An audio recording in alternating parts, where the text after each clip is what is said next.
es a mis pies tu palabra y lumbrera mi camino.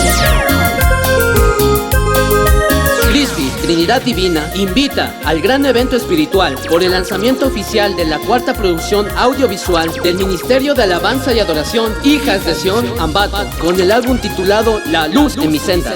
A realizarse los días 23 y 24 de junio. Lugar, Coliseo de la Unidad Educativa Hispanoamérica. Hora, 18 horas. Expositores de la Palabra de Dios, pastores Manuel Cruz, Alberto Copa, Humberto Guaya y Félix Alcocer. Viernes, noche de confraternidad y alabanzas al Rey Todopoderoso, con todas las congregaciones invitadas. Sábado, 10 de la mañana, acto solemne y presentación oficial del álbum La Luz en mi senda. 18 horas. Gran concierto de alabanzas al Dios Altísimo. Ministerio de Alabanza y Adoración Hijas de Sión, con sus nuevas alabanzas. Tu palabra, mi Señor, es lámpara a mis pies, porque guía mi camino por donde yo voy. Hijas de Sión.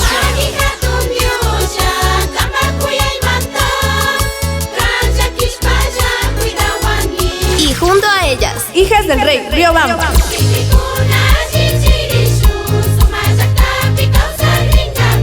salmista Manuel Rivera desde Guayaquil. Jehová es mi luz, mi salvación, ¿de quién temeré? Caballeros, Nuevo Amanecer, Riobamba. Para ti, mi Dios de los cielos. Coro La Vid Verdadera desde Alausí.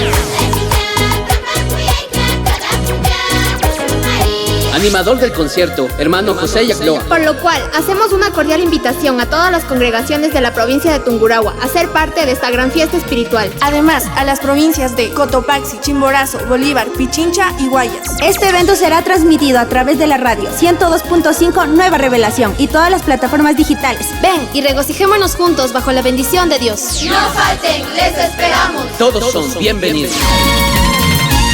Una producción de Alba Films.